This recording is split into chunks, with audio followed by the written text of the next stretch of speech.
پنجشیر کې څکال د ګیلاس میوې حاصلات د پام وړ زیات شوي دي.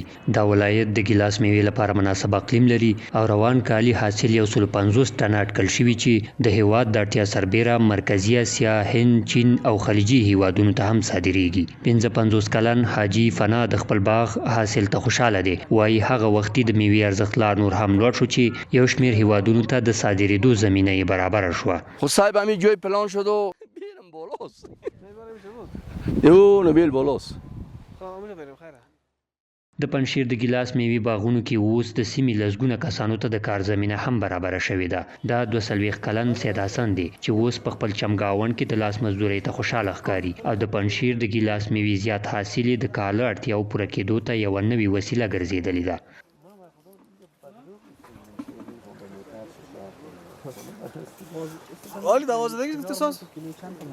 د ګیلاس میوې زیات او ښه حاصل سوداګر هم خوشاله کړي او ځینې وایي د نړیوالو معیارونو په برابرولو سره اوس په نړیوالو مارکیټونو کې د پنجشیر ګیلاس میوې ارزښت لا لوړ شوی دی. د دوی په خبره هند، چین، مرکزی اسیا او خلیجي هیوادونو ته یاده میوه صادریږي او په خبره یې که همداسې دوام وکړي تمه شته چې نور هیوادونو ته هم صادر شي.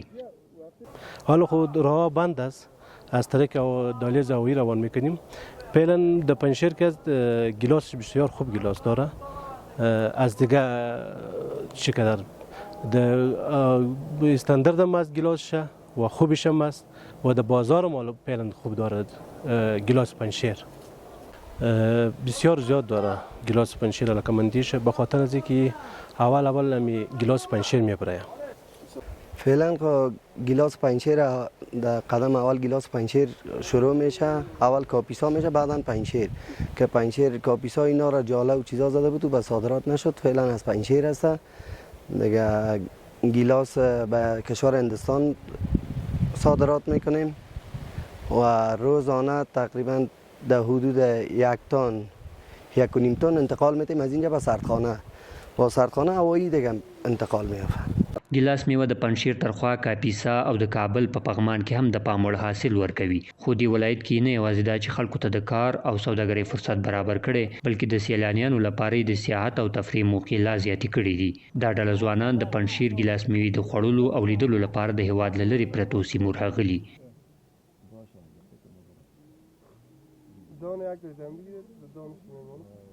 ځایي چارواکي وایي د پنجشیر زراعتي ځمکو ته په کتو یې وروستیو کې هڅه کړې چې میوه لرونکي بوټي زیات کېنوي. د دې ولایت د والي په خبره د پنجشیر ګیلاس اوس د سیمې په کچه د پام وړ نوم لري او ځایي خلک یې حاصل ته د ده په قول خوشحاله دي.